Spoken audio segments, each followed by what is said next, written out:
হরে কৃষ্ণ। আমরা মানুষ নিজেকে অনেক চালাক মনে করি।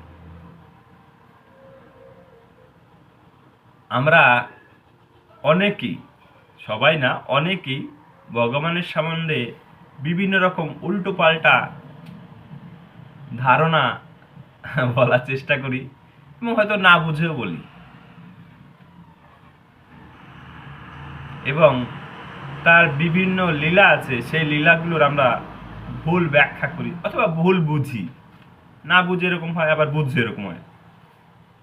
কিন্তু আমরা একটা জিনিস বুঝি না। শাস্ত্রে আমাদের বলেছে ব্রহ্মা হচ্ছে আমাদের সৃষ্টিকর্তা। ব্রহ্মার কটা মাথা? ব্রহ্মার অনেক মাথা, আমাদের একটা মাথা। সে ব্রহ্মা স্বয়ং নিজে ভগবানকে বুঝতে পারেনি, ভগবানের লীলা সম্বন্ধে কিছুই বুঝতে পারেনি। তো ব্রহ্মা আমাদের যে সৃষ্টিকর্তা, আবার তারপরে তার মাথা বেশি, ব্রেন বেশি। আমাদের ছোট্ট একটা জীব, আমি একটা ছোট্ট একটা জীব, নগণ্য, তুচ্ছ। তা আমরা যদি ভগবানকে বোঝার, জানার, তার লীলার গলদ ব্যাখ্যা করি, তাহলে আমরা কি মনে হয় মূর্খ না?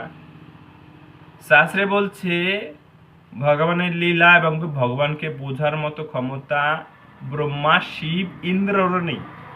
আমরা ইন্দ্রের একটা কাহিনী শুনেছি না, গোবর্ধন লীলা। সেই লীলা কি মনে হচ্ছে? ইন্দ্র কি ভেবেছিল? অহংকার হয়েছিল, ভগবানকে বুঝতে পারিনি। উনি যদি বুঝতে পারতো ওটা সত্যি ভগবান, তাহলে যে ওটা করতো উনি, অবশ্যই করতো না। ব্রহ্মা ব্রহ্মা একটা লীলা করেছে, ব্রহ্মা সেম কেস।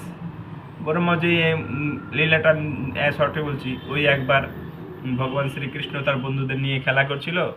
ব্রহ্মা শ্রীকৃষ্ণের অনেক বাচ্চা কৃষ্ণের অনেক লীলা শুনেছিল।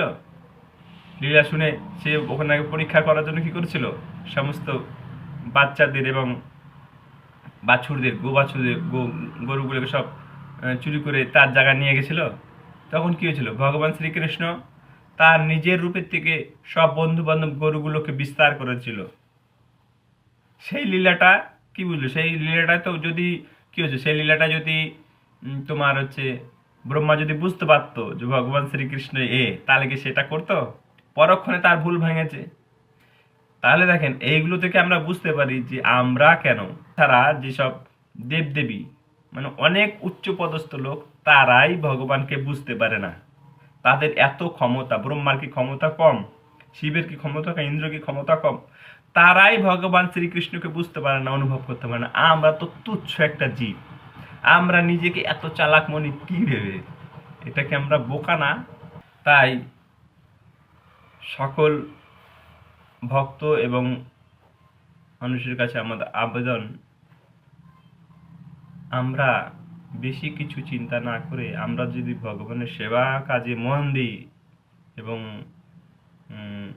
জব করি, তাহলে মনে হয় আমাদের নিজের জীবন এবং আমাদের পরবর্তী জন্ম কি হবে তার জন্য অনেক ভালো হবে।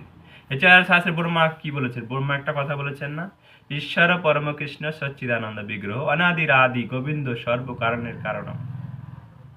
স্বয়ং ব্রহ্মা বলছেন সর্বকারণের কারণ হচ্ছে ভগবান শ্রীকৃষ্ণ, তাই তোমরা ভগবানের সেবা করো। তাই আমরা যদি আমাদের জন্মদাতা, গোড়ার জন্মদাতা ব্রহ্মার কথা না শুনি, তাহলে কি মনে হয় আমাদের ভালো হবে? যাই হোক, আপনারা অনেক বুদ্ধিমান, অনেক বোঝেন, আমি অনেক বুঝি না, আমি কিছু বুঝি না। যদি আমার কোনো ভুল ত্রুটি হয়ে থাকে ক্ষমা করবেন। আর যদি আমার কোনো বলারও সমস্যা হয়ে থাকে, আমাকে একটু বুঝিয়ে দিলে আমি অনেক কৃতজ্ঞতা মনে করব। আর